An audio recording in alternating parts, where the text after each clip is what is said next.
आयुर्वेद में जब हम नेत्र रोगों का अध्ययन करते हैं तो उसमें नेत्र के जैसे भाग दे रखे हैं। पक्षमगत भाग को आश्रय करके होने वाले रोग, वर्तमगत भाग को आश्रय करके होने वाले रोग, शुक्लगत भाग को आश्रय करके होने वाले रोग, कृष्णगत भाग आश्रय करके होने वाले रोग, और उसके पश्चात सर्वगत नेत्र रोग।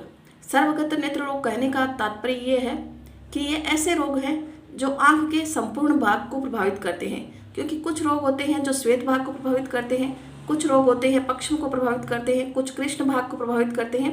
लेकिन ये रोग इस तरह के रोग हैं, और कुछ रोग हैं जो केवल दृष्टि को प्रभावित करते हैं, बाकी नेत्र के भाग पर उनका प्रभाव कम पड़ता है या नहीं पड़ता है। लेकिन ये ऐसे रोग हैं जो आंख के संपूर्ण भाग को, पूरी आंख को ये प्रभावित करते हैं। इनको सर्वगत रोग कहते हैं। सर्वगत रोग की संख्या आचार्य सुश्रुत ने 17 मानी है और आचार्य वाग्भट ने 16 मानी है। तो सर्वगत रोग के बारे में आचार्य सुश्रुत और वाग्भट ने क्या कहा है, इसको देखते हैं। आचार्य सुश्रुत का श्लोक है, सेन्दास्तु चत्वार इहोपदिष्टा स्तावंत एवेह तथा धीमंथा सोफान्वितोद असोपयुतश्च पाकावित्यमेत 10 संप्रदिष्टा। हथाधिमंथो अनिल पर्ययश्च शुष्काक्षिपाको अन्यत एव वातः दृष्टिस्तथा अम्लाद्युषिता शिराणाम उत्पात हर्षावपि सर्वभागा। अर्थात छंदास्तु चत्वार, अभिषंद 4 प्रकार के होंगे, वातज, पित्तज, कफज और रक्तज अभिषंद होगा। इन्हीं अभिषंद के बढ़ने पर 4 प्रकार के अधिमंत होंगे, वातज, पित्तज, कफज और रक्तज अधिमंत होगा। उसके बाद में सोफान्वितो असोपयुतश्च, सैसोप अक्षिपाक और असोप अक्षिपाक होगा। इनकी कुल संख्या आपकी 10 होगी, यानी 10 संप्रदिष्टा। उसके पश्चात हताधिमंत हो, हताधिमंत रोग है। अनिल पर्ययश्च, अनिल पर्याय यानी अनिल वात का पर्याय होता है, तो इसको माना है अनिल पर्ययश्च यानी वात पर्याय रोग है। इसके अलावा शुष्काक्षिपाक रोग है, और इसमें है अम्लादूषित रोग है। शिराणाम उत्पात हर्षावपि, शिरोत्पात है और शिराहर्ष रोग है। इस प्रकार कुल इन रोगों की संख्या आचार्य सुश्रुत ने 17 मानी है। अब अभिषेद का सर्व रोग कारण तो इन्होंने माना है कि नेत्र के सर्वगत भाग को आश्रय करके जो रोग होते हैं ना, वो लगभग अभिषेद के कारण ही उत्पन्न होते हैं। तो अभिषेद है वो सब रोगों के मूल में कैसे हो सकता है, इसके बारे में आचार्य सुश्रुत का श्लोक है, प्रायेण सर्वे नयना मयास्तु भवन्ते अभिषेद निमित्त मूलः तस्मात् अभिषेदम उदीर्यमाणम अपचारेदासु हिताय धीमान। अर्थात नेत्र के संपूर्ण भाग में यानी पूरे नेत्र में जो रोग होते हैं उनके मूल में अभिषेद होता है, और स्पेशली जो सर्वगत रोग होते हैं उनके मूल में तो अभिषेद होता ही है। तो इसके बारे में कहा है कि सभी रोग हैं वो नयन के इस अभिषेद के कारण उत्पन्न होते हैं, निमित्त इनमें अभिषेद होता है। इसलिए अगर बुद्धिमान वैद्य है तो इस अभिषेद रोग की उचित चिकित्सा करे।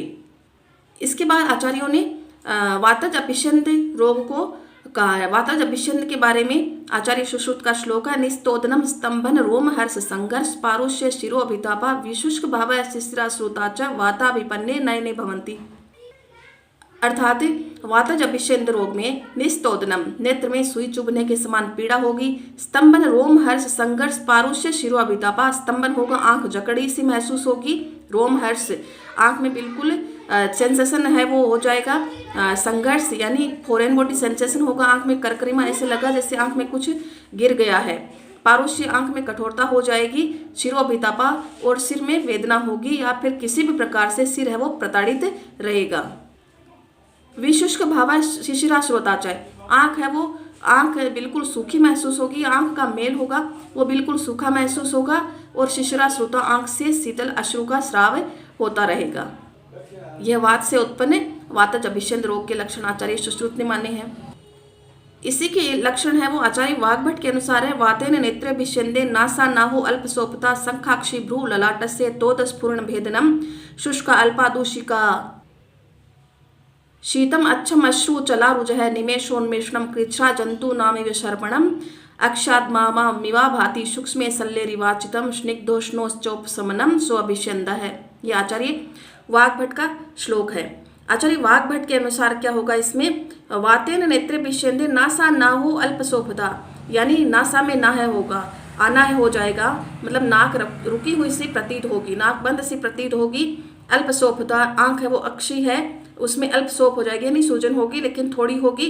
शंखाक्षी भ्रू ललाटस्य तोद स्फुरन भेदनम, शंख अक्षी नेत्र भ्रू जो भ्रुकुटी प्रदेश है वहां पर, ललाट से ललाट प्रदेश में तोद होगा, सुई चुभने के समान वेदना होगी, स्फुरन है वो बार बार भड़कता रहेगा और भेदन के समान इसमें पीड़ा होगी। नेत्र का मल है वो अल्प होगा, शुष्क होगा, आंख से शीतल और बिल्कुल पानी जैसे अश्रु इसमें निकलते रहते हैं। चला रुजा, रुजा होगी वो चलायमान होगी यानी एक जगह है, वेदना स्थिर नहीं होगी, कभी आंख में किसी जगह दर्द होगा, कभी आंख में किसी जगह दर्द होगा। निमेषोन्मेषणम कृच्छ्रा, निमेषोन्मेषणम यानी आंख को खोलने और बंद करने में बड़ी कठिनाई होगी। जंतु नामी व सर्पणम, और आंख में ऐसे लगेगा जैसे चिंटियां चल रही है यानी जंतु के सर्पण चलने के समान इसमें प्रतीति होगी। और आंख है वो बिल्कुल ऐसे भरी हुई सी प्रतीत होगी। आत्मायते, आंख में आदमान प्रतीत होगा। सूक्ष्म शल्यरिवाचितम, आंख में ऐसे लगेगा कोई छोटा शल्य, कोई भारी पदार्थ है वो गिर गया है। स्निग्धोष्णश्चोपशमनम, स्निग्ध और उष्ण पदार्थों से, आंतरिक और बाह्य प्रयोग से इसमें नेत्र की जो वेदना है, नेत्र के जो लक्षण है उनमें शांति प्रतीत होती है। अब पूरे अभिसंध की चिकित्सा के बारे में आचार्यों का श्लोक है। प्राग रूप एवं संदेशु तीक्ष्ण गंडूस नावनम कारयद उपवासम च कोपांधन्यत्र वातजात, अर्थात जो अभिसंध रोग है इसमें इसके अगर पूर्व रूप अगर दिखते हैं प्राग रूप में ही इसमें तीक्ष्ण गंडूस नावन नस से इनका प्रयोग करना चाहिए। इसके अलावा इसमें उपवास का प्रयोग करना चाहिए और जो वातज है, वातज अभिसंध है, इसमें उपवास नहीं करना चाहिए। इसके अलावा आचार्य वाग्भट का इसके बारे में श्लोक है। दाहोपदेह रागाश्रु शोप शांति विडालकम कुर्यात सर्वत्र पत्रेला मरीच स्वर्ण गेरिके रसांजन यष्टव्या वनत चंदन सेंधवे, अर्थात इस रोग में अगर दाह है और उपदेह है यानी बहुत ज़्यादा कीचड़ है, जलन अगर जैसी महसूस हो रहा है, राग अधिक है, नेत्र है वो अधिक लालिमा युक्त है, अश्रु अधिक आ रहे हैं और शोप है, सूजन है, किसी प्रकार का इन्फ्लेमेशन है, तो उसमें विडालक का प्रयोग करना चाहिए। विडालक है एक युक्ति है, एक क्रिया है शालाक्य तंत्र में, और इसमें पत्र, तेज पत्र, एला, मरीच, स्वर्ण गेरिक, रसांजन, यष्टव्य, यष्टि और चंदन सेंधव, ये कुछ उपरोक्त औषधियाँ बता रखी हैं। इनका प्रयोग इसमें लेप के रूप में कर सकते हैं और अंजन के रूप में इसका प्रयोग किया जा सकता है। लेकिन स्पेशल हम वातज अभिसंध की चिकित्सा देखें तो आचार्यों ने वातज अभिसंध और वातिक अधिमंथ दोनों की चिकित्सा का क्रम है वो एक ही प्रकार से बताया गया है, क्योंकि वातिक अधिमंथ है वह रोग भी वातिक अभिसंध की उपेक्षा करने से उत्पन्न होता है। तो दोनों का चिकित्सा सूत्र इसमें एक ही बता रखा है, जिसका श्लोक है। पुराण सर्पिशा स्निग्धो छंदाधिमंत पीड़ितो श्वेदयित्वा यथान्यायम शिरामोक्षेण योजयेत् संपादयत वस्तिभिश्च सम्यक् स्नेह विरचितो तर्पणे पुटपाकेश्च धूमे राश्चोतनेस्तथा न से स्नेह परिषेके शिरोबस्ति भिरेवच, ऐसा आचार्य सुश्रुत का श्लोक दे रखा है। वातिक अभिसंध है या वातिक अधिमंथ है, दोनों में पुराण सर्पिसा स्निग्धो संदाधिमंत पीड़ितो, इन दोनों रोग से पीड़ित व्यक्ति है उनमें पुराण सर्पी का प्रयोग करें। पुराना घृत है, जितना पुराना होगा उतना श्रेष्ठ है, उस घी का इसमें प्रयोग करना चाहिए आंतरिक रूप से और बाह्य रूप से। स्वेदयित्वा यथान्यायम शिरामोक्षेण योजयेत्, इसके पश्चात स्नेह रोगी को स्निग्ध करने के बाद में उसका स्वेदन करके उसमें शिरामोक्षण का प्रयोग करना चाहिए।